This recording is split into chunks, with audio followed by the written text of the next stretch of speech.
who isn't sworn in. And there are still a few people, Wendy and Shauna, who have who've gone through everything, but you haven't gotten sworn in yet. So, and there are a few others as well. And so we'll keep nagging people. Not that things come to a vote that often, but you know, it doesn't really matter. But we should be efficient. Secondly, I want to repeat a request that Dia made. First of all, I want to say that we've had tremendous help in getting us to the finish line on recommendations, which will probably be in the form of a report on resilience, recommendations to the select board. And those extraordinary contributions have come from UMass Dartmouth, which did a lot of work over the summer, but it's harder now that the school year started for them to put as much time as before, but they did assemble a lot of information.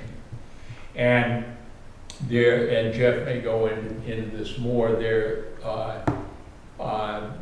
bias is to conform our report, our assumptions, the methodology with the way the state does it and helps, you know, 350 other cities and towns. And so that is one thing they've been helpful on. Jeff, who must have been drowsy when he volunteered to try and gather all of our reports from different committees, written in different styles, different fonts, different organizational layouts, and turn it into one report. And so far I haven't let him reconsider that offer, so he's still holding that ball. And then Michael and Dia said there is not as much work before the planning board as there has been at other times.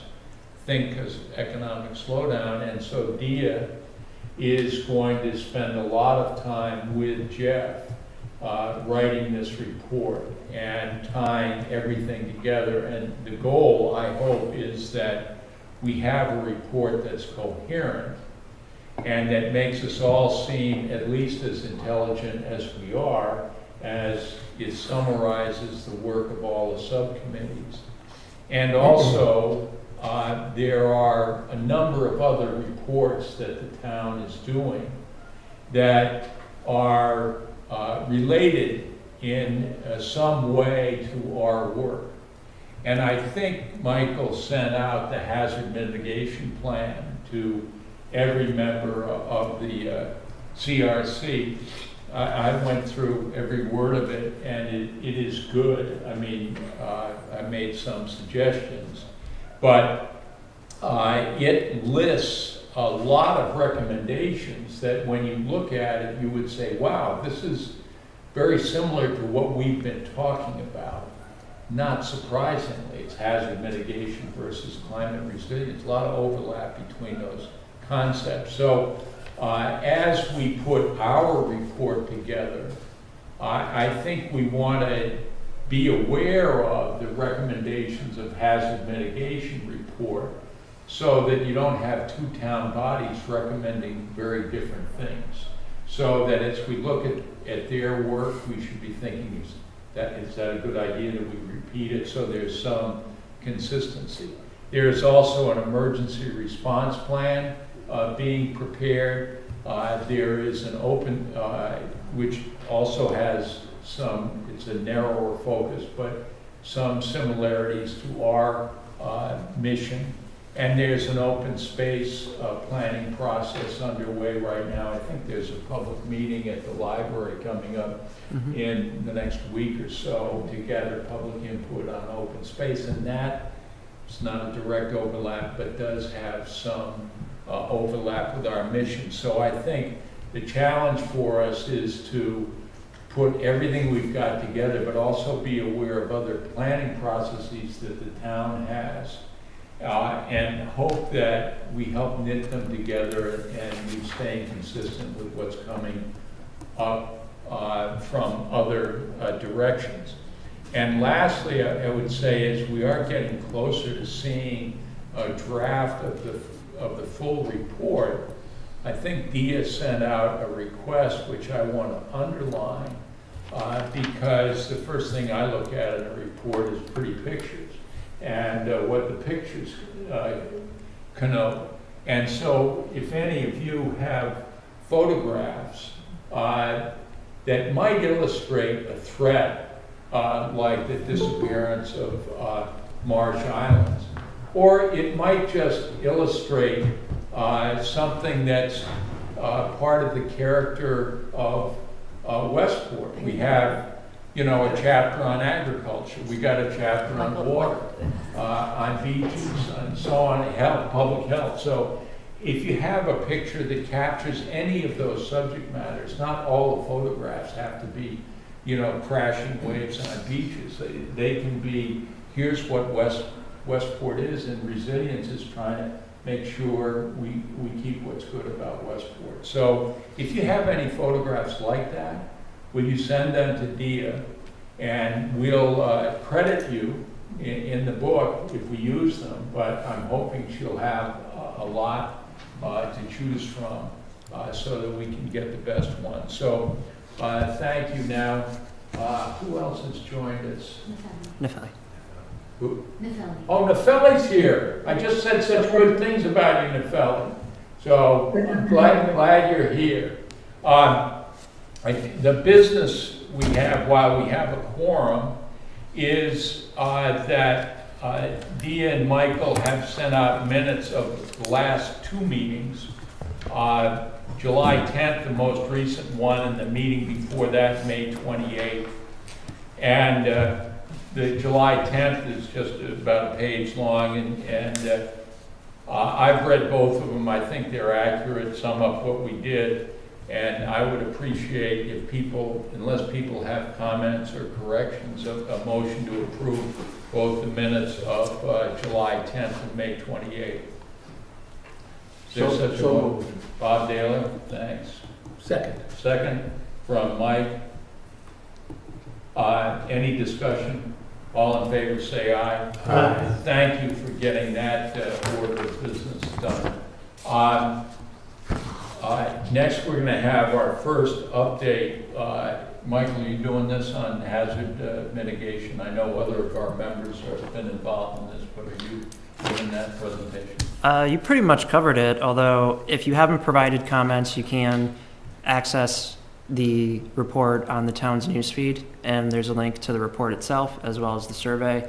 You can always email me comments, give me comments on paper, and I'll type that up and give it over to the staff at PAR. That's what John did. Or you can ask me for the Word document, and I'll send that over, and you can use track changes, however you want to do it. But we're going to leave that open until the end of the month. And then the next thing we'll do is we'll take it to the select board after the public comments are incorporated, and we'll request the select board to endorse the plan. And then after that, it gets submitted to MEMA and FEMA for their approval. Any questions on that? Yeah, Mike. Not specific, but I'm just wondering if it's feasible, as Jeff prepares our report, if you could cross-reference the places where there's overlap with the hazard mitigation plan, because I think that would help a lot. Yeah, we talked about that. Good. Yeah, and we've done that as well with the draft recommendations for the climate resilience report. We've used that to influence the recommendations in the hazard mitigation plan. I have a question. About Yeah, this. yeah. What does this accomplish for us as a town? What does this put in place that gets us It access? unlocks grant resources through MEMA and FEMA, Okay. whatever, yeah. It's a requirement for some grants, and it's an update of a plan 20 years ago.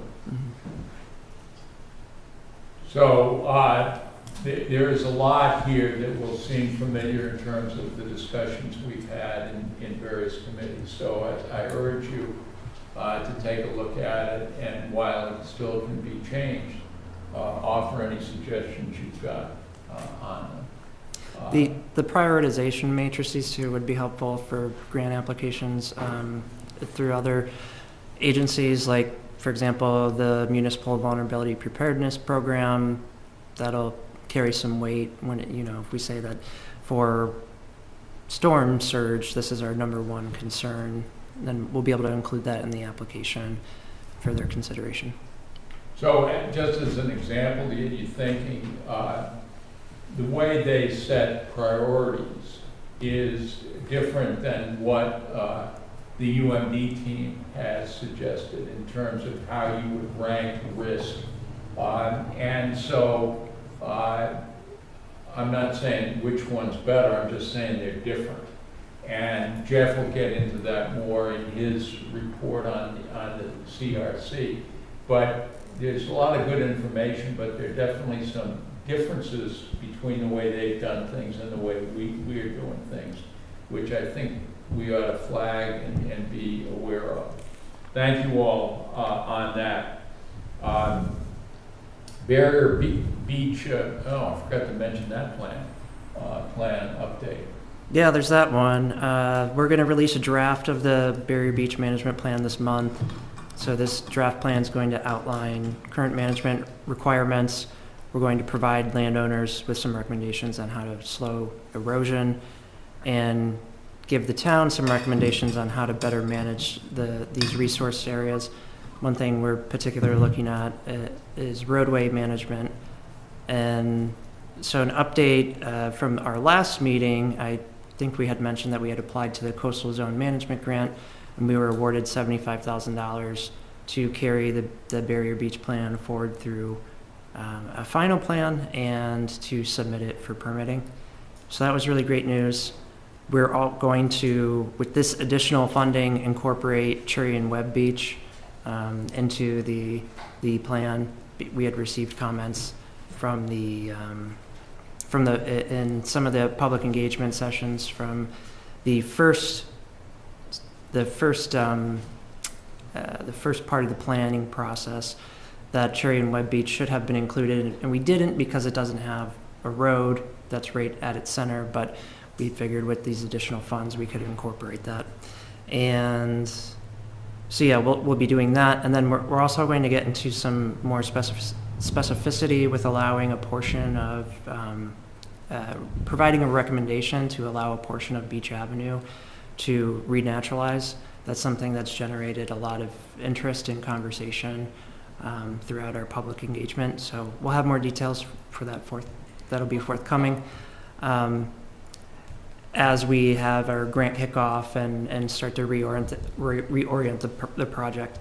In the meantime, the next meeting for this project is in 2 weeks on October 27th. It's with the Commission on Disability, and it's at 4 p.m. We'll specifically be spending time talking about the Beach Avenue issue. Michael, you and I have talked about this on a few occasions, and congratulations on getting more financial resources to pursue this important work. I have asked you about places that we didn't look at to begin with, particularly Horseneck Beach, but you could also take Baker's Beach. I mean, naturally, it seems to me the same forces are affecting both Horseneck and Baker's, and I don't know what other places along our coast might have been left out. I'm glad you included Cherry and Webb. But is there, and I'm really interested in what Jake has to say about this, but is there any thought that other places like Horseneck, Baker's, or other Gooseberry, places that we haven't included should be included? The one caveat is that they have to specifically be barrier beaches. So aren't all those beaches barrier beaches? I don't know if they're all designated by the state as barrier I beaches. believe We we could- are, because you have two bodies of water, obviously the Right. West River behind you and then the Atlantic Ocean in the front. So I do I think think the whole system that is stretch should. a barrier beach. Well, I guess my question is, it seems obvious to me that that whole coastline is barrier beach. So my question is, do you have to be designated by some body as a barrier beach? Because they're in reality barrier beaches, but is there some designation you have to? I think CZM maps that whole system as a barrier beach.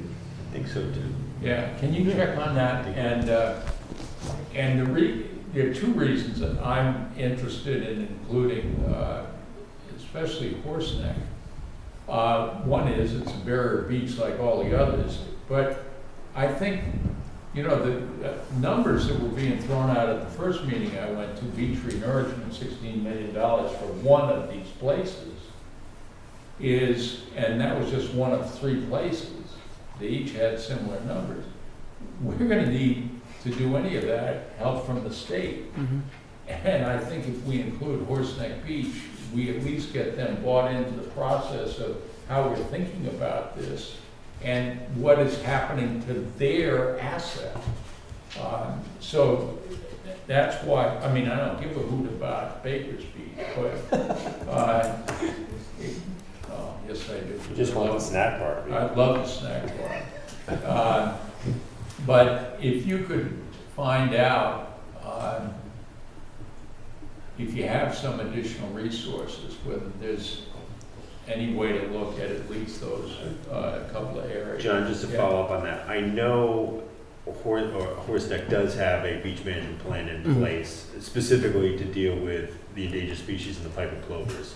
Okay. So that's why it was originally in place. And then Baker's as well, I crafted one, heck, by now, 5, 6, maybe even more, 6 years ago for a beach management plan that we update on an occasional basis as well. As to basically what we do to maintain the facility, timing, seasonal, and what gets done. So if you need any assistance, I have one. It's actually on file with conservation as well. But I know DCR has a pretty extensive one based upon what they're allowed to do and can do at given seasonal times because Sure. of the pike and clover issue. So they have I know a very extensive, I mean, I'm talking like 50, 60 page beach management plan that I've looked at in the past. So that would be something I could work with you on or whatever if you need assistance on that. Okay. And I can share the one that we have as well. Because I think each one is a little bit different as to how, you know, like Baker's, we put snow fences up to obviously capture the sand because it's a wider, you know, and then we can move that sand back. I mean, Turner Webb already has a dune in the back, which then, you know, in the spring, and when the sand goes back, so it doesn't really disappear. But I think the beach nourishment concern is a big issue because I think, you know, we just did the dredging in the river, dumped it like, you know, 500 yards off of Horseneck, and it's probably back in the river, or I've been told by many people they think it actually all went to the harbor. A lot of the beaches have replenished with a lot of sand in the harbor, but it's, you know, that was a federal contract that didn't allow us to kind of re-nourish our coastline and instead dump it, you know, in the ocean and let it go right back to where it came from. But I think that's also a good discussion point, so thank you, John. So do we know when the second phase of the Buzzards Bay Commission, you know, the report that went out, the first one? On Gooseberry? On Gooseberry was, you know, what the, you know, how the sand migration was Yeah. not, but there's a second phase of that, right? And I just don't know what the scope of that is, and whether that's relevant to this at all. The scope of the second one is to look at the, from Gooseberry over to the Slocum River and the shoaling at the mouth of the Slocum River. Okay, so it's going, And all of okay, Other direction? the other direction, I guess, okay. Yeah. I just wasn't sure about that. And it's the, it also covers the movement of the outlet from Allen's Pond and how that gets,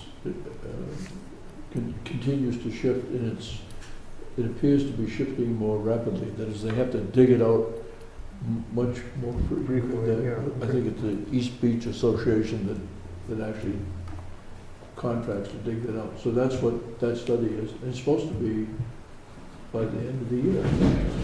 Yeah. Well, the first phase was, I think, was really important in really understanding the dynamics of how the sand is moving and, you know, what the currents that are influencing it. So, All right. Thank you for the report on Barrier Beach and everyone's comments on that. The meat of the meeting today is the update on the climate resilience report, which Jeff and Dia are heading up with a lot of help from the UMD team, and we have Nefelli here on the screen. So go ahead, Jeff. Okay. Well, in terms of where we are in this process, as John mentioned, we did get our support from UMass government, mostly over the summer, reviewing the chapters that people around the room here have written and others, and providing us some helpful comments, additional content, suggestions for organization. Those comments on the individual chapters have been received, reviewed, looked at by the chapter authors and their team members, and largely incorporated or addressed. So I think we're in a good shape as far as the raw material that we have to work with on those chapters. The other thing that UMass helped us with, and it was primarily Chad, who's not available tonight to be on the call, but he put together these ranking matrices. And what you see here is that we've got a number of impacts. This happens to be the human health section.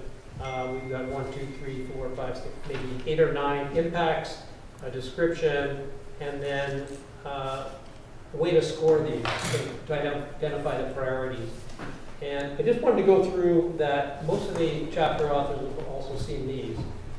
But I did a little bit of analysis on this, and I just wanted to go through it so that you all understand what this is showing, and perhaps we could have some discussion about this. So,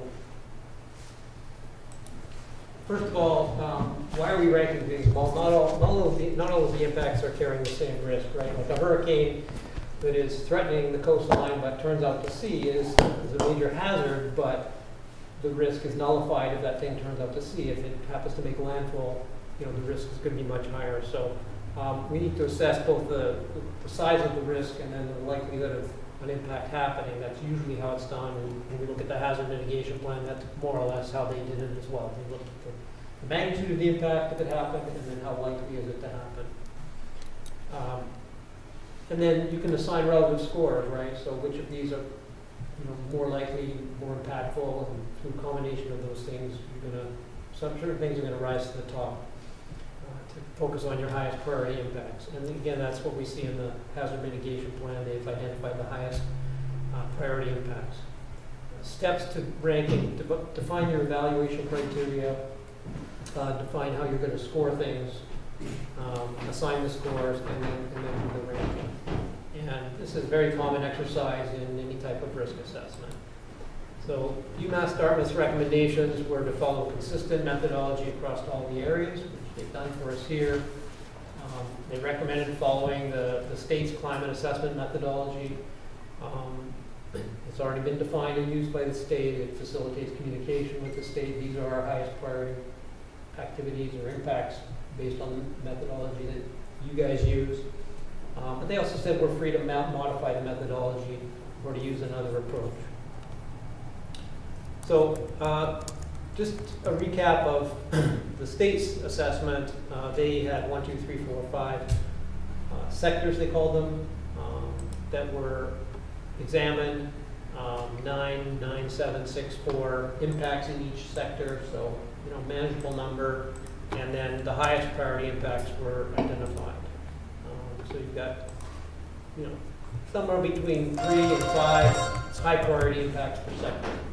And I think the idea is that you want to keep this manageable, right? Like everything can't be the highest impact or highest priority. You've got to somehow separate the highest priority ones. So 3 categories that the state used and that UMass used in here. First is the magnitude of the impact. How large of a climate effect do we expect from this impact? So if we're looking at human health, disease transmission, how serious would that problem be? What are the types of diseases and the effects on humans that might happen? Then they looked at disproportionality of exposure. So this is really looking at what the state defines as environmental justice issues, right? So are there people living in certain areas or focused in certain neighborhoods where the impacts will be disproportionate? And we have an environmental justice zone defined in Westport. In fact, the MVP2 project that created these kits was focused on helping folks in those areas.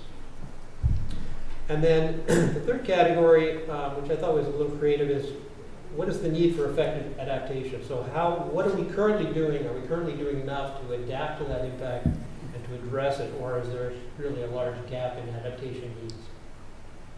And how soon is that action needed? So I wonder if we can put up this slide here. This shows the state's assessment. So they have magnitude of consequence. They actually had 5 levels defined. Disproportionality, the environmental justice factor, they had 3 levels defined, and then the adaptation gap, 4 levels defined. So John and I were going back and forth. I have no idea why they had 5, 3, and 4, but this is what they came up with. And then those are combined to create an urgency score, which helps prioritize things. And when you look at the details of methodology, they assign scores between 0 and 25 in magnitude is low, 25 to 50 is moderate, et cetera, et cetera.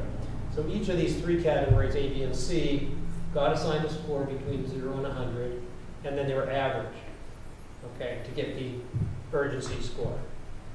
So if the score was below 34, it was low urgency. If it was 34 to 66, it was moderate urgency. If it was above 66 to 100, it was high urgency.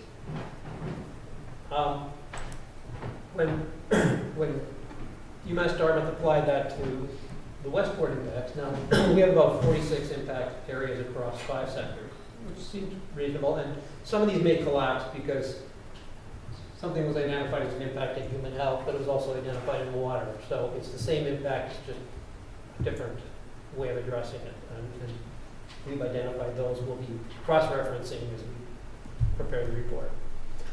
So on this magnitude criteria, we have 15 of the 46 aspects were ranked as high in that 75 to 100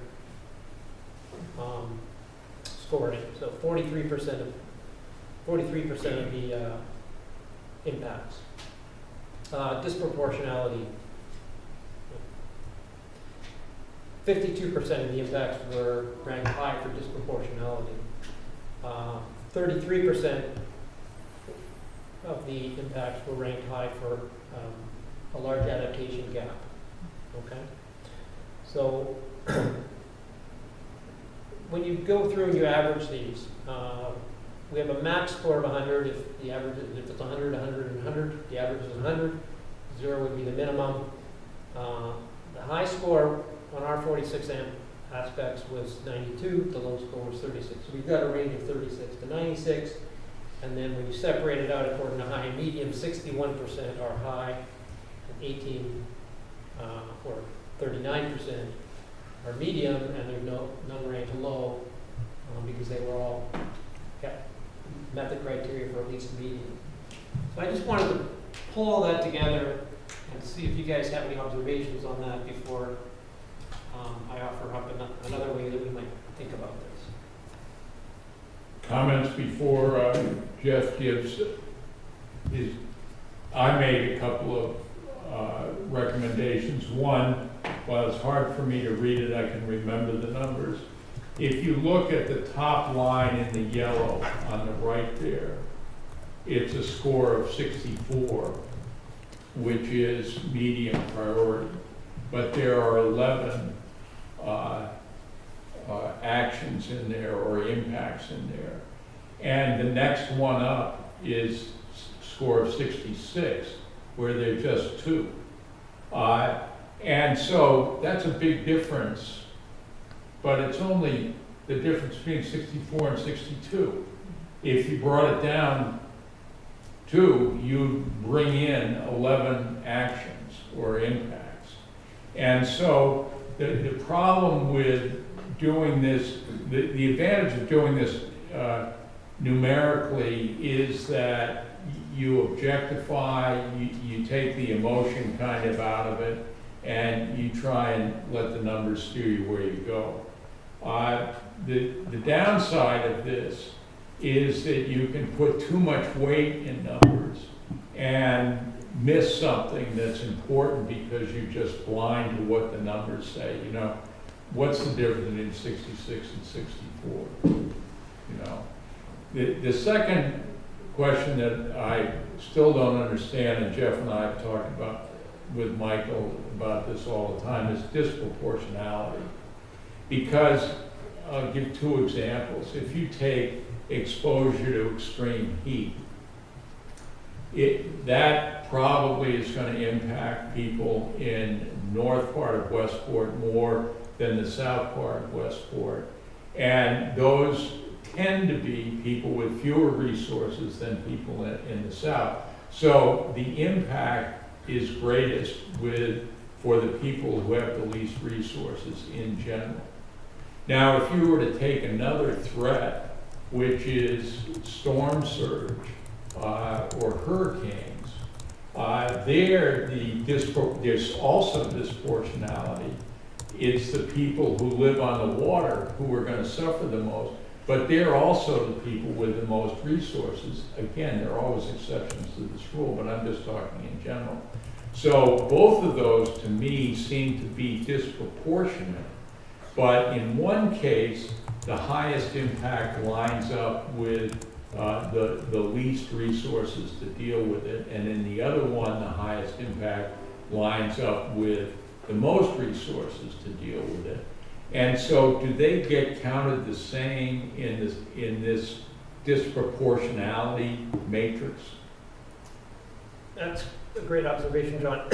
So my reading of the state's report is that they are focused on environmental justice areas per se, and an impact is disproportionate if it would disproportionately impact those populations. Okay, I might not agree with that, but that's a good answer. Thank you. My observation on this is that in this ranking that we have, which is presented for us to use or modify, 50% of the impacts that we are seeing are ranked as high for disproportionality. And I just wonder if we dig into that, whether we might feel that merits some adjustment. The other thing is that,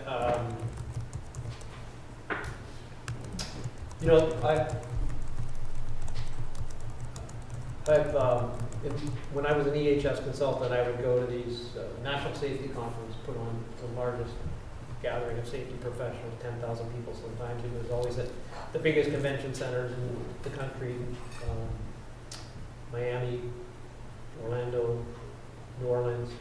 And they would have hundreds of panels and presentations. And I would always go to the best of the best to learn about the best practices. And this was actually something that people discussed a lot.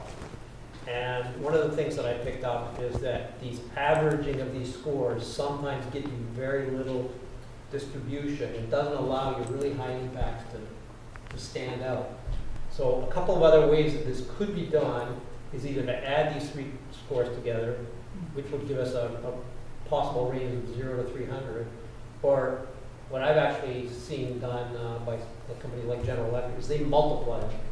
So when you multiply them, you get a range of 0 to 1,000. So your highs are really going to be high, and your moderate ones are going to be very low. It's going to really spread it out more and allow those high ones to really stand out. So this is another way we could do it. I think what we're seeing here is that 28 of our 46 impacts are classified as high. I think that's going to be hard for us to focus on, hard for us to communicate that all these things are high priority. We can't have everything high priority. So doing it this alternate way might give us a little bit more leeway to say these ones, because they scored over 700, are probably the highest impacts. There's 3, 4, 5 of them, and then everything else is 400 to 600 lower. It could be designated a little lower. So let me make a comment and a question. Your recommendation on how to do this is certainly going to influence me a lot, because you know a lot more about this topic than I do. And I think you're on the right track. My comment on you don't want too many that are high priority is I'm not so worried about that, because I think when the select board or other boards are thinking about how do we address this threat, in a lot of cases, it's going to be dependent on what is the funding opportunity, right? Chapter 90 money, you know, is not going to go to beach renourishment. And so when you are putting an application in, which Michael and the planning department have been just superb at, it's about a program that wants to do something. And if you're saying our need was ranked as the highest priority, I think that's helpful. So I'm not so worried about if we have a lot of high priorities, because I think some of the selection is going to be what resources might be available. We're going to do that, and in writing a grant application, if you can say this was listed as high priority, that'll help.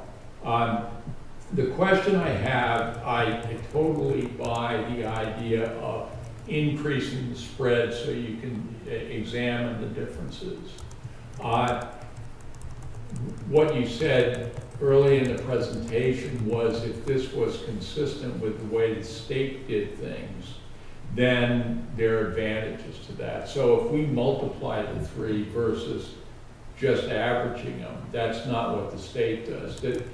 Is that something we should worry about? I don't think so. I think the consistency is more that we looked at the same criteria, right? Yeah. We looked at the magnitude, we looked at the disproportionality, we looked at the adaptation gap. Yeah. How we scored them, I don't think that's as much Okay. of a concern. And as far as, not having an excessive amount of things that's significant, I think that's more of just, in a report to the select board and to the town. If we come out and show that 60% of our impacts were rated as, most significant or highest priority, that's just a little harder to sell than something Yeah. that says, we went through the process and Yeah. 5, 6, 8, whatever it is, Yeah. that are really high, and then a bunch in the middle, and a few that are less priority. Other comments people have? I just wanted to point out, because I had adopted this mechanism early in developing the health report, is that although that was labeled Westport, it's really the islands, the Cape and the South Coast that they did that analysis on. And so, including New Bedford, Yeah. Fall River, communities that are not, The state did. the state did, the state did that. But, so that ranking the results of the ranking analysis reflected communities that are not analogous to our community. And I think we have to think about that, not necessarily follow that blindly in that sense of, and just recognize that some way in this. Well, we're going to score them according to our own Yeah, assessment of the priorities. right. That's going to move things in different directions. We've got a lot of the same impacts that we're looking at, and some of the same ones may turn out to be high priority, but Right, because of, we can apply the scoring to our impacts, how we decide.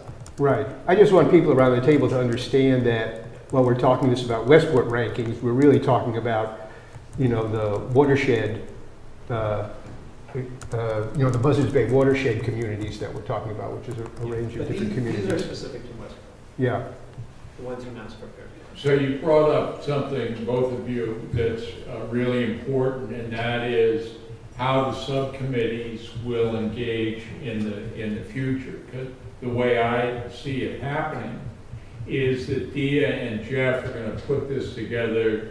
They're going to use this prioritization system that they determine to be the best one. I don't care whether it's multiplication or totaling or whatever you guys think is best. And then we're going to have a report, an entire report in a draft form. And then what I hope will happen is that each subcommittee will look at that. And that's an opportunity when you say, oh, the scoring here on disease vector expansion is not high enough. And we've misscored that. And so you can weigh in on, we've got the scoring wrong on this. It's too high or it's too low, based on all the work that the subcommittees have done to date. And then you come back to Jeff, and at that point, you know, okay, we'll change some numbers based on subcommittees, or if you feel it's important, based on the whole committee. And it may be a reordering, or it may be that something moves up or something moves down, but I do want to make sure that the subcommittees, which have put, you know, hundreds of hours into this, still have a way of inputting into everything, but certainly the process of prioritization. Is that consistent with what you think in terms of process? Well, of course, Yeah. there's a couple of ways we could do this. We could, you know, go through an exercise like this, maybe a small sub-team here, steering committee, whatever you want to call it, put some numbers on there, present those, circulate them so that everybody could weigh in, or we could just have a date where we have an exercise and everybody sits down and we say, okay, what's the score on this criteria, this criteria, this criteria? And I'll set up a template, plug the numbers in, see what it spits out. Okay. So it could either be done, you know, within a small group and then share it out, or have a special meeting and have everybody come in. All right, other comments from people on what Jeff and Dia are doing, and Nepheli are doing so far? Yes, Kim? Come and sit with us. You don't have to be in the audience. That's okay. I had to leave pretty soon, but I wanted to be here for as much as I could. So if I understand what you're both saying, Jeff, you think that we should overburden like the town with a lot of high priority things, like it would feel overwhelming. And John, you're saying that it's important to indicate what's high priority because we could get more funding possibly, or we're identifying it as high priority. I kind of agree with both of you. I'm wondering if there's a way to compromise some where you are really listing what's high priority, because the town should be aware of what's high priority, as should the residents. But then make just taking that, look at like, this is what we can do. These are high priority issues, but these are the things that we are recommending the town could do first, second, third, just a way to compromise what you're both saying, because I think you both have really valid points on that issue. I will just say that whenever I've seen this done, people put great faith in this methodology, and you go through and it spits out the numbers for you. But what's really important is that everybody feels in their gut that the right thing rose to the top. Yeah, right. Usually that happens. Happens. Yeah. So I think we should try it and see what happens. If we feel like there are some things that we want to move up more, we can justify giving more weight to, we can do that. But it is important to have methodology that you can explain and defend, and I think this is a reasonable way to do it. I was going to ask, do we write our methods in the CRC report? Is that going to be an appendix, like this is how we came up with the scores, or is that going to be in like is that going to be written in as part of this report, basically, methods? You know, for a report to the community, I think it's important to say this is how we scored them, and these were the high priority ones. Yeah. The numbers behind them, I think. Yeah, you know, I think, but maybe a statement saying. Otherwise, people can start arguing. Right. Is it a 66? No, I thought it was a 64. Yeah, right. I think you do the ranking and having some experience with this, you know, I think you can shift the middle a little bit, but the stuff that's really, I think there's a general understanding of, you know, what's yes, hurricanes are a big risk here, right? You know, and you know the things that are really, you know, if the Nookjoke Dam would have failed, that would have a big impact. So we can see what the big impacts are, and you know, and I think just having, you know, reread and commented on the hazard mitigation plan, You know, we look at the vulnerability and what is the probability of that occurrence. And we're going to end up with a lot of overlaps. The hazardous mitigation plan has quite a good section on the dams, for instance, and things. Yeah. So I think we take a scoring just to make sure that nothing strange falls out of it. But we don't, I wouldn't recommend publishing, here's all the numbers, and here's how they, this is the method we use for ranking, and here's what the ranking is. You can, when you get into numbers, you can get the problem of being incredibly precise to, 5 decimal points and not accurate. And, there's a difference between precision and accuracy. So we want to focus on accuracy. And I think your comment that people reading this have to look at it and say, yeah, I think this makes sense. When I looked at hazard mitigation, they described the way they did a ranking. I don't remember it exactly, but it's what's the impact and then what's the probability. So an earthquake, huge impact. You get a 7 earthquake, it's devastating. What's the probability? It's like 0.1%. Right. And then earthquake ends up, in equal position in the report to hurricanes. And I'm saying, this makes no sense at all. We shouldn't be spending time thinking about earthquakes. To the same point that we spend time on hurricanes or things like that. So I think your point about when people look at this, they're going to say, yeah, I think that makes sense. And if you give people really specific numbers, they might spend a lot of time arguing over, like me, 64, 66. Who cares? All right.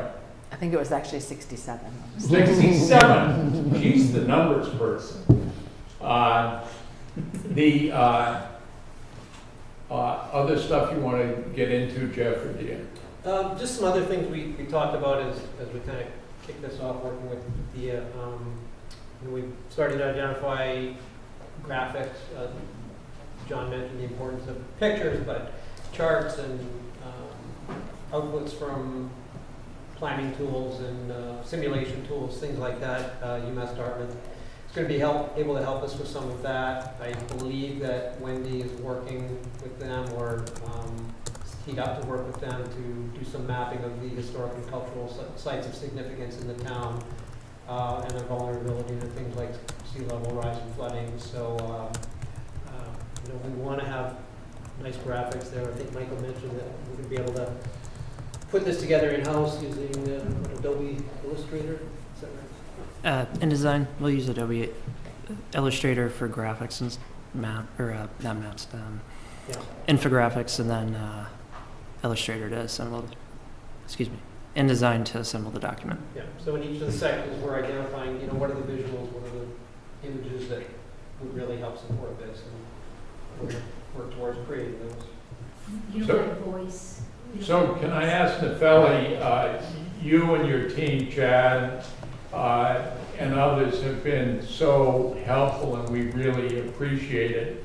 One of the many great things about bringing UMass Dartmouth into this is that UMass Dartmouth has so many capabilities.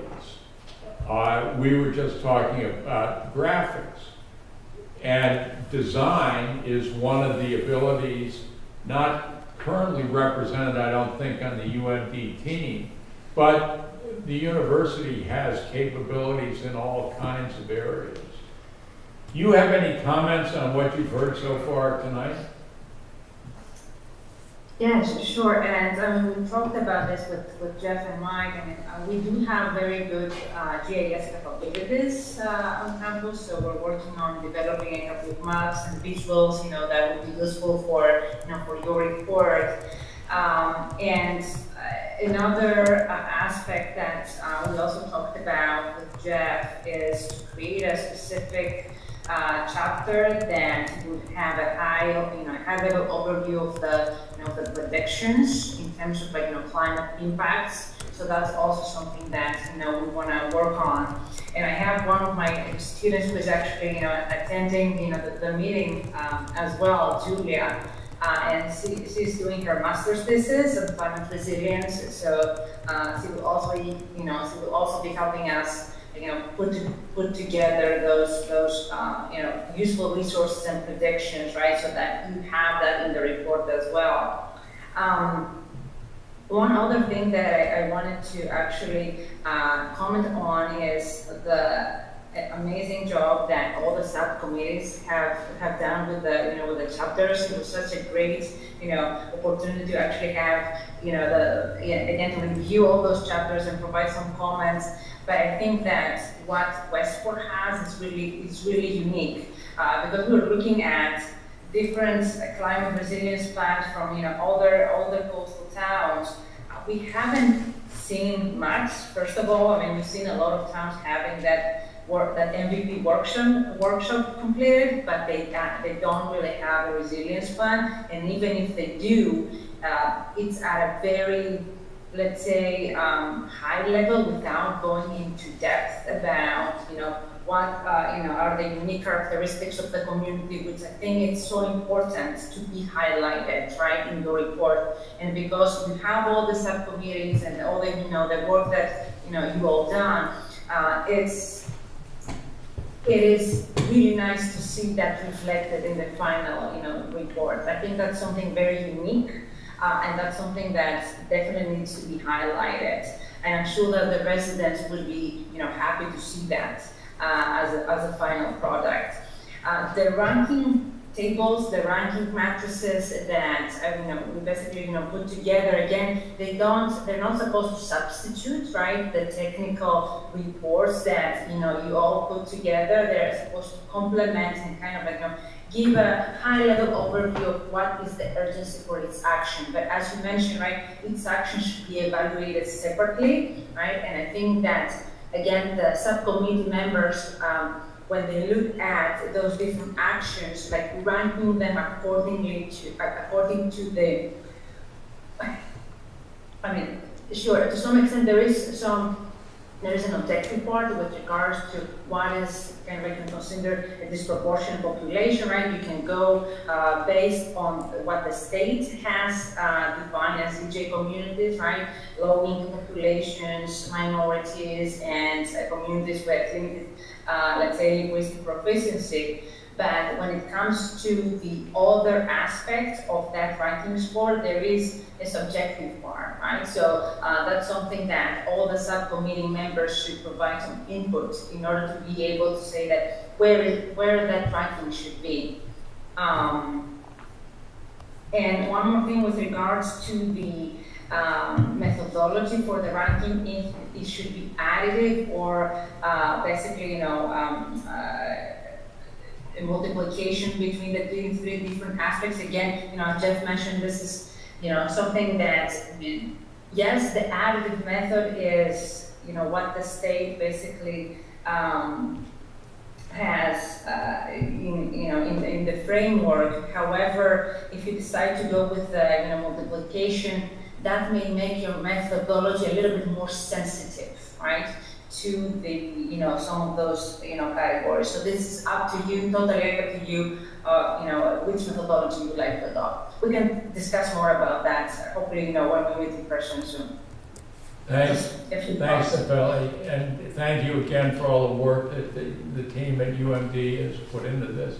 It's really moved us quite far. Other comments that people have? I want to ask Jeff and Dia on our next meeting, which might be when you had laid out a really aggressive timetable last time we met. But when you think you'll have enough that getting feedback from the committee is useful to you.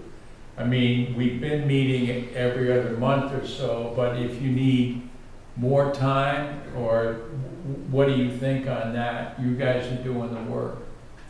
We haven't had a kickoff, kind of. Well, I think we should prioritize this ranking. Everybody is kind of aware of the impacts that we've identified. Like I said, there was 46. Some of those may collapse, it may be a smaller number. But I think if we go through and do this ranking and get the scores out and allow people to comment, or if people want to participate in that, more than welcome. We can set aside a time and place for that. But I think it would be important to get that done and get everybody kind of in agreement that these are the ones that rank the highest. And then the chapters can be written appropriately to focus on those aspects. Well, is that something where if we kept our schedule, it would be December, it would be December 18th. It would be, I think, the third Thursday. That's what we're usually doing. Is that a good time for you in terms of being able to present what the current ranking, or would you want it sooner than that? We could probably do that sooner. Sooner? Yeah. All right, so if we're talking about third Thursdays, I'm thinking we're getting... November Right. 20th. Yeah, and November 20th would be before Thanksgiving, right? So we don't run into a problem. Would that be all right with you guys, Jeff, and we did November 20th? Or is that too soon? Looks good to me. Yes. Yeah. I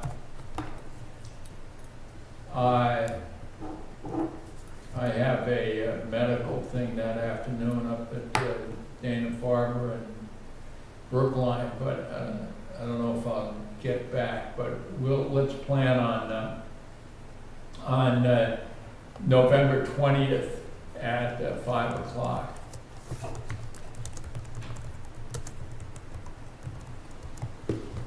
Okay. So we'll schedule a meeting before that. And Yeah. we'll invite any of the subcommittee heads to participate in that meeting. And Yeah. if you come, great. If you don't, you'll have an opportunity to review what we came up with and weigh in. All right. That's great. I don't think we have any more business. Yes, Dia, you have... A little bit. Yeah. It might be a little too early to share about an engagement plan. So that Yeah. might be something that's more relevant to discuss at our 11:20 meeting. But I did start to think about it a little bit, so I just wanted to share about that. Just wanted to ask what people think about what like our goals are for engagement, who we want to engage with, and what we want to engage about. I kind of like shortlisted some of the stakeholder groups. So do you feel like that's a relevant conversation for now, or maybe next time? Well, we've discussed this a little bit. I know that we talked to Shauna this is before Jake was on the select board about do we go out and get public engagement from the community before or after we present to the select board? And I think your response was we should do that before we come to the select board. I don't remember, but I You think don't before remember. is probably good. Yes. Yeah, and so I think that if, I think it would be helpful to the select board if they knew not only here's the draft plan, but we've run it by and given the general public several bites at the apple so they know what the community reaction is to it. In determining whether or not to accept it or send us back to the beginning. I think there'll be time, maybe not even on November 20th, when we're getting much closer to the finish line, about thinking about what organizations are having meetings, et cetera, and where can we get a maximum. And I think, Kim, your engagement with the schools would be really important at that point in terms of how do we communicate this to, quote, the next generation. Yeah, and speaking of that, I was just recently in conversations with Christian Hutchinson, he's leading the AP Environmental Science class in the high school this year. And so we're working on building out monthly programs with them. And I really want to incorporate some of the work we're doing into this series with high school students. So I don't know who the best person to connect with, but I'd love to have a smaller meeting to talk about how I can integrate the work you're doing into these programs I'm developing with the students. Well, I think Jeff and Dia, you can get Dia here all the time, Okay. would be the way to do it. But, you know, that's an example of clearly you want to do that before school's over. We're doing it. We're Yeah. moving forward. So Yeah. we can take it over. Yeah. Good question, Dia. Any other business? Is there a motion to adjourn? So moved. All right, we're adjourned until November 20th.